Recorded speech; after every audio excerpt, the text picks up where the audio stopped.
verso 42, diz assim: E perseveravam na doutrina dos apóstolos e na comunhão, no partir do pão e nas orações. Em cada alma havia temor, e muitos sinais e prodígios eram feitos por intermédio dos apóstolos. Todos os que creram estavam juntos e tinham tudo em comum. Vendiam suas propriedades e bens, distribuindo o produto entre todos à medida que alguém tinha necessidade. E diariamente perseveravam unânimes no templo, partiam o pão de casa em casa e tomavam as suas refeições com alegria e singeleza de coração, louvando a Deus e contando com a simpatia de todo o povo. Enquanto isso, acrescentava-lhes o Senhor, dia a dia, os que iam sendo salvos. Quem tem a Bíblia João Ferreira de Almeida, que é a tradicional, vai notar que tem um título em cima do versículo 42.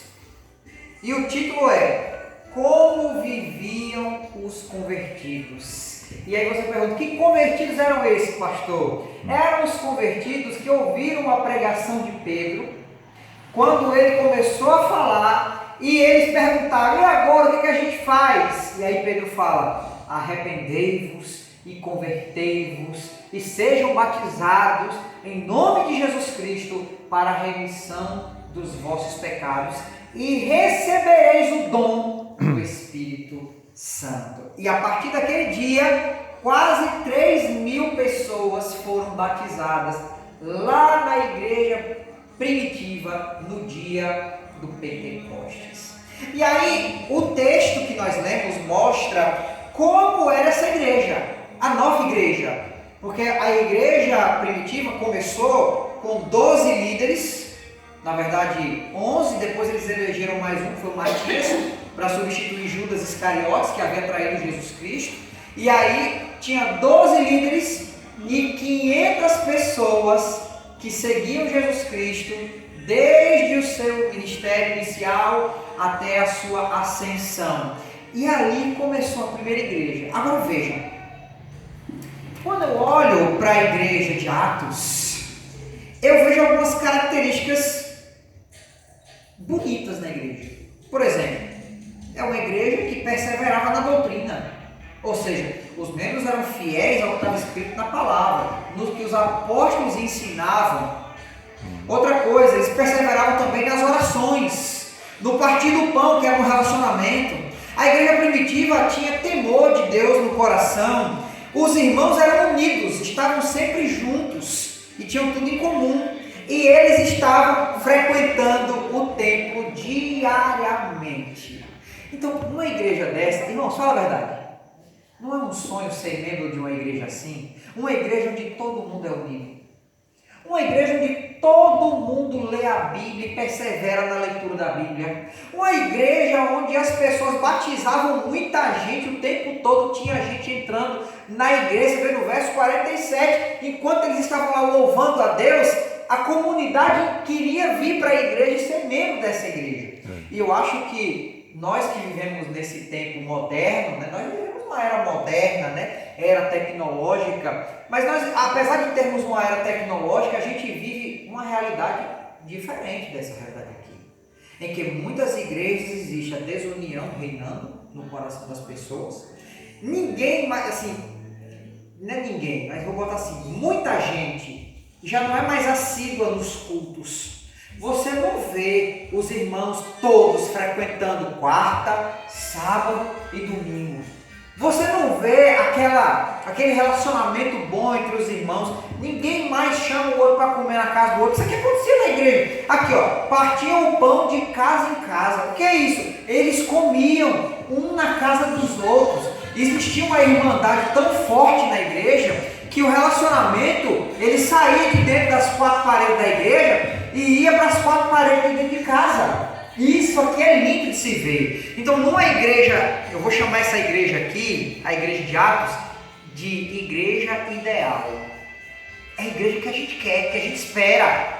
É uma igreja que é utópica praticamente nos tempos de hoje. Você encontrar uma igreja com essas características aqui, é muito difícil. Porque quando você entra na igreja, o que você costuma ouvir é: ai, lá tem muita gente falsa, o povo é frio, não fala comigo, e aí o povo não chama mais para almoçar na casa de ninguém, o povo já não frequenta mais os cultos, pastor, o povo não vem mais numa quarta-feira, o povo não vem mais no domingo, quando chega dia de sábado, só vem depois das 10 horas da manhã, quando acabou a escola sabatina. Então, pastor, o que está acontecendo? O povo não prega mais a Bíblia, e a igreja parece que não existe dentro da comunidade que ela está inserida. E aí vem a pergunta: qual era a diferença? Qual é, na verdade? Qual é a diferença entre a igreja de Atos e a igreja que você vive hoje? O que falta aqui para que nós tenhamos a mesma experiência? Para que nós possamos desfrutar do mesmo crescimento, do mesmo relacionamento, da mesma comunhão e do mesmo resultado missionário. O que falta em nós? E aí eu quero que vocês abram a Bíblia agora no livro de Atos, capítulo 1.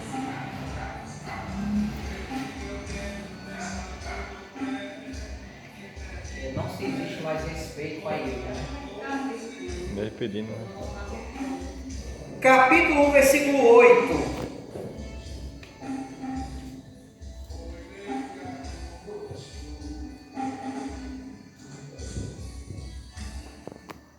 Acharam, amém? Olha o que diz: recebereis poder ao descer sobre vós o quê?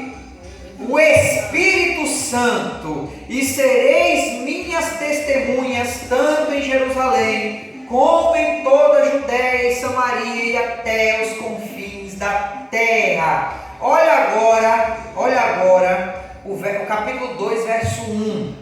Ao cumprir-se o dia de Pentecostes, estavam todos reunidos no mesmo lugar. De repente veio do céu um som como de um vento impetuoso e encheu toda a casa onde estavam assentados. E apareceram distribuídas entre eles línguas como de fogo, e pousou sobre cada um deles. Todos ficaram cheios do Espírito Santo e passaram a falar em outras línguas, segundo o Espírito lhes concedia que falassem. Pastor, qual é a diferença da igreja de Boa Vista, da igreja central, da igreja do entroncamento, de uma igreja que está morrendo, que não tem resultado, que não tem união, para a igreja de Atos capítulo 2? Resposta: o poder do Espírito Santo. O poder do Espírito Santo, irmãos. E você já parou para pensar na terceira pessoa da divindade?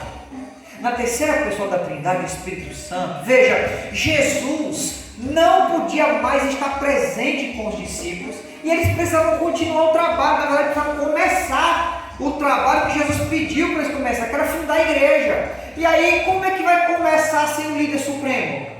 Como é que vai começar um trabalho sem Jesus? Agora, com esse tinha que ir para o céu. Mas Jesus deixou um substituto para ele aqui nessa terra. E o substituto chama-se Espírito Santo. É o Espírito Santo que gera conversões na igreja. É pela ação do Espírito Santo que os discípulos podiam tornar-se testemunhas. E notem uma coisa aqui. Jesus disse que para ser testemunha de Cristo, você precisa ter o Espírito Santo. Você precisa receber o poder do Espírito Santo. E quando eles não receberam uma xícara de poder, eles não receberam um balde de poder. O texto diz o seguinte, que a casa se encheu. A casa se encheu, ou seja, a medida do Espírito Santo, ela foi tão grande que ela chegou ao ponto de ser ilimitada, enchendo tudo. Agora, por que essa igreja recebeu o derramamento do Espírito Santo e as nossas igrejas que não recebem? Será que o Pentecostes acabou? Será que o Espírito Santo parou de ser derramado sobre os irmãos modernos, porque só era derramado no passado? Pastor, a gente não vê nenhuma cura, um milagre, algo acontecer hoje. Por que isso, pastor? É porque realmente as igrejas modernas estão cada vez mais carentes do poder do Espírito Santo. As pessoas não se relacionam com o Espírito Santo. Quando vão orar, não falam com o Espírito Santo, não se relacionam com o Espírito Santo. Ou muitos pensam que a promessa do Pentecostes era só para os discípulos do passado.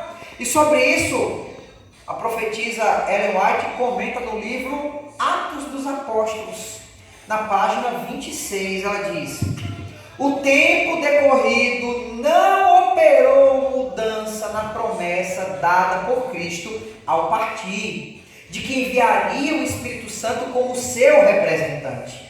E olha o que ela diz: não é por qualquer restrição da parte de Deus que as riquezas de sua graça deixem de fluir para a terra em favor dos homens. Se o cumprimento da promessa não é visto como poderia ser, é porque a promessa não é apreciada como deveria. Se todos estivessem dispostos, todos seriam cheios do Espírito Santo. Então Deus não travou as portas e janelas do céu para não cair mais o Espírito Santo. As portas estão abertas.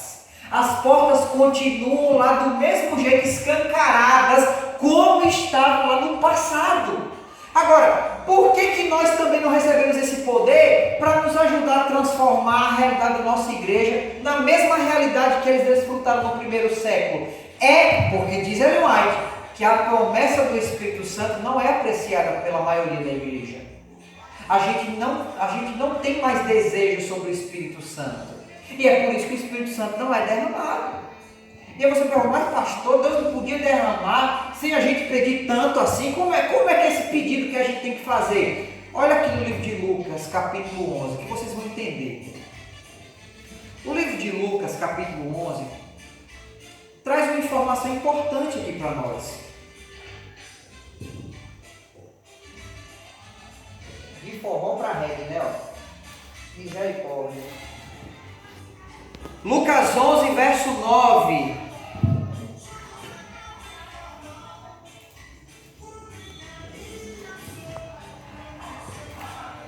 Capítulo 11, tá? Por isso vos digo: pedi e dar-se-vos-á, buscai e achareis, batei e abrir-se-vos-á.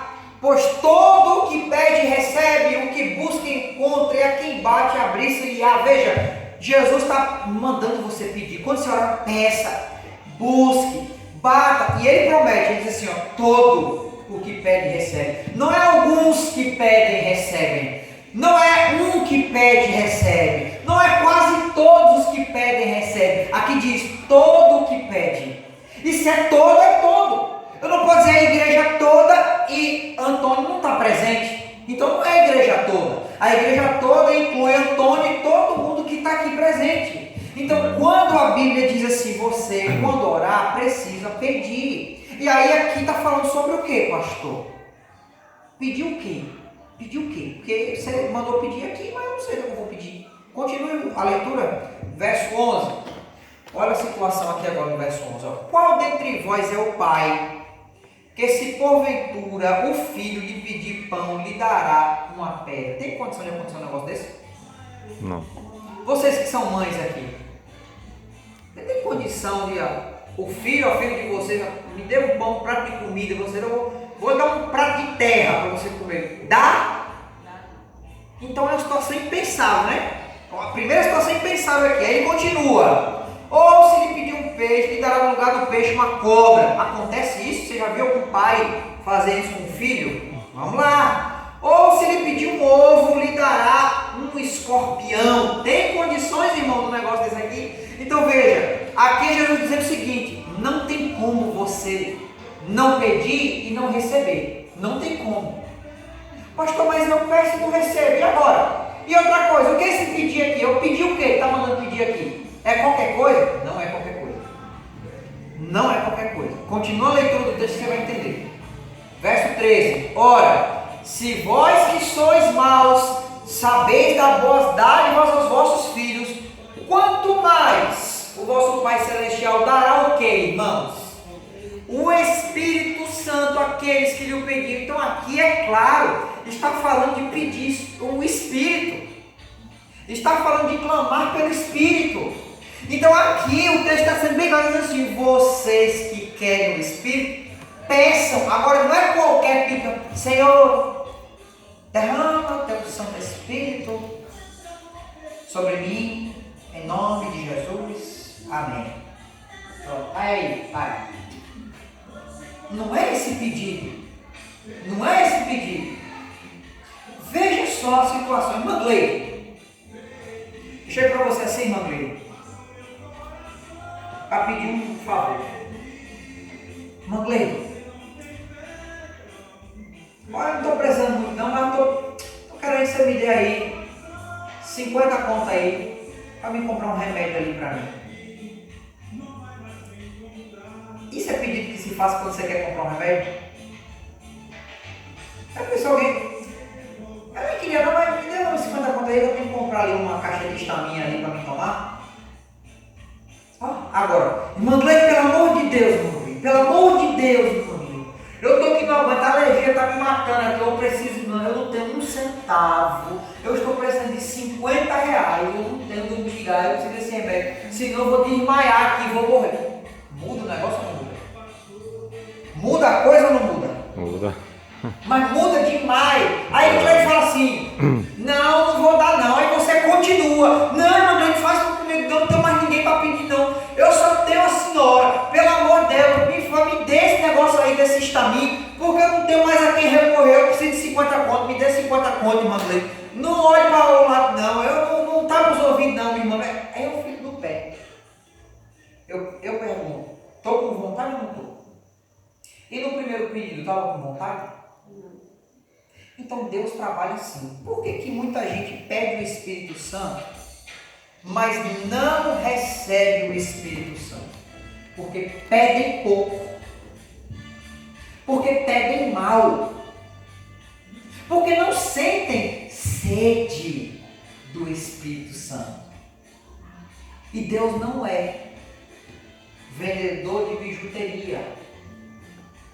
Ele é o doador da vida.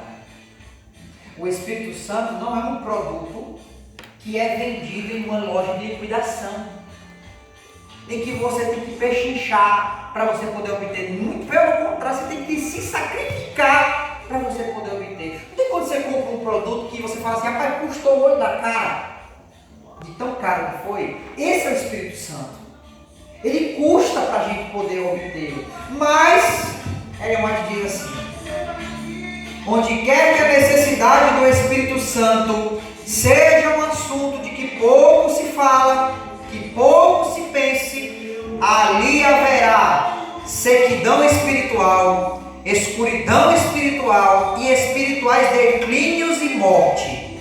Quando assuntos de menor importância ocupam a atenção, é sinal de que está faltando o divino poder necessário para o crescimento e prosperidade da igreja, ainda que oferecido em infinita plenitude, o qual traz após si todas as demais bênçãos. Então veja, as pessoas de hoje em dia não conversam mais sobre o Espírito Santo. Você já viu alguma rodinha da igreja, o pessoal começa, rapaz, estou precisando tanto do Espírito Santo. Olha, o Espírito Santo foi tão bom comigo, eu estava com o Espírito Santo essa semana conversando com o Espírito Santo, e eu fiz isso e aquilo. Você já viu alguém conversar desse jeito? Falar do Espírito Santo dessa maneira? As pessoas não têm percepção espiritual. E eu pergunto, você já fez isso em sua casa? Clamou pelo Espírito, pelo batismo do Espírito Santo de tal forma que você sentiu isso aí na sua vida? Pastor, eu nunca fiz isso. Então comece a fazer. Porque se o Espírito Santo não é o assunto principal a ser falado, é porque você não está com ele. Está faltando a porção dele para te ajudar.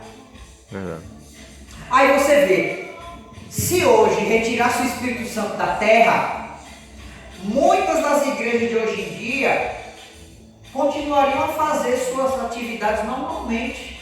E as igrejas não saberiam dizer se o Espírito Santo estava ou não estava com essa igreja. Ou seja, eles nunca iriam saber a diferença. Mas se o Espírito Santo fosse tirado da igreja de Atos 2, 90% das suas atividades acabariam. E a igreja saberia a diferença entre ter ou não ter o Espírito Santo. Pastor, a minha igreja é pequena. A deles também era. Pastor, a minha igreja não tem condições. A deles também não tinha. Porque não tinha doador, não tinha nada. Não tinha tecnologia, não tinha cadeira, não tinha nada. Eles não tinham tempo próprio, não tinha nada. Mas eles tinham Espírito. E você vê, o que uma igreja que tem o Espírito Santo é capaz de fazer uma comunidade. Não tem limite, não tem barreira para onde você pode chegar dotado do poder do Espírito. Agora, por que nós, nos tempos de hoje, temos tão pouca necessidade do Espírito Santo? É porque, infelizmente, a gente aprendeu a trabalhar sem ele. Infelizmente, a gente confia demais na nossa criatividade, na nossa força, na nossa mão. Mesmo a gente dizendo que confia em Deus, que acredita em Deus. Porque, veja, as pessoas não são mais espirituais. Engraçado que tudo que os discípulos queriam era estar com Jesus. Mas só era possível estar com Jesus a partir daquele momento através do Espírito Santo. Não era mais possível estar com Jesus de outra maneira, porque Jesus tinha ido embora. E nós negligenciamos o representante de Cristo aqui na terra. A terceira pessoa da Trindade. Irmãos, até quando nós vamos negligenciar a busca plena pelo Espírito? E não é só isso que ela fala. Olha o que ela continua dizendo. Uma vez que é esse o meio pelo qual haveremos de receber poder, por que não sentimos fome e sede do dom do Espírito? Por que não falamos sobre ele, não oramos por ele, não pregamos ao seu respeito? O Senhor está mais disposto a dar o Espírito Santo àqueles que o servem do que os pais a dar boas dádivas aos seus filhos. Cada obreiro deve fazer sua petição a Deus pelo batismo diário do Espírito Santo. Então veja, Deus quer dar o Espírito Santo. Deus quer que nós sejamos cheios do Espírito Santo. Mas você precisa querer. Você precisa orar por isso. Tomar tempo só para pedir pelo Espírito Santo. Só para isso. Não sair da sua casa sem ser dotado do poder espiritual. Pastor, eu sou idosa. Eu já sou coroa. Eu não tenho mais força para trabalhar, mas se você tiver Espírito Santo, João trabalhou até quase 100 anos de idade. O evangelho dele, o evangelho segundo João, foi escrito no ano 91 da era cristã. João já estava com quase 100 anos de idade, trabalhando forte para Deus. Não importa a idade se você tem o poder do Espírito Santo. Moisés trabalhou até 120 anos de vida. Josué trabalhou até 114 anos de vida. E por que esses homens chegaram tão longe? Porque tinham força? Não, porque tinham Espírito. O segredo é o Espírito Santo. E é isso que está faltando na nossa igreja. É por isso que a gente ganha tão poucas almas para Jesus. Veja, não se converte muita gente hoje em dia mais. Não se converte. Porque as igrejas não estão preocupadas mais com o poder do Espírito Santo. Elas querem convencer as outras. Mas pastor, ela já sabe da verdade. Mas cadê o Espírito para poder convencer essa pessoa da verdade? Cadê o Espírito para poder mudar? A gente quer fazer o trabalho do Espírito Santo. Não tem como. Irmãos, se tem uma necessidade hoje que a igreja precisa enxergar, é a necessidade de ter o Espírito Santo dentro do coração. Da próxima vez que eu vier aqui, vocês podem me cobrar. Eu vou pregar sobre a chuva serôdia, o derramamento da porção final do Espírito Santo sobre a terra. Mas uma coisa eu já digo agora. Vocês que esperam pela chuva serôdia já tem que começar a andar do lado de fora do céu agora. Sair do teto da casa e ir para fora para a chuva poder cair em vocês. Nós estamos muito poucos preocupados com isso. E olha o último texto aqui. Se ajoelhe cada membro da igreja diante de Deus e ore sinceramente pela concessão do Espírito. Clamem: Senhor, acrescenta-me a fé, faze-me compreender tua palavra, pois a exposição da tua palavra esclarece. Refrigera-me pela tua presença, enche-me o coração do teu Espírito, para que eu ame aos meus irmãos como Cristo me ama. Deus abençoará todos os que assim se prepararem para o seu serviço. Eles compreenderão o que significa ter o penhor do Espírito, porque receberam a Cristo pela fé. Amém. Eu pergunto, não vale a pena? Não vale a pena clamar um pouco mais pelo Espírito Santo? Não vale a pena se ajoelhar mais tempo pedindo a Deus? Com Por que certeza. você não se debruça na presença de Deus, já hoje, quando você sair daqui? E você vai falar, Senhor, eu quero sentir essa experiência. Eu preciso sentir essa transformação que o Espírito Santo causa. E veja que essa não é uma obra coletiva, essa é uma obra individual. Ou seja, não depende do outro para você receber a sua porção do Espírito Santo. Você precisa ir atrás da sua própria porção do Espírito Santo de Deus. É isso que eu creio, irmãs. É nisso que eu acredito. E eu vou dizer para vocês, eu já senti essa experiência.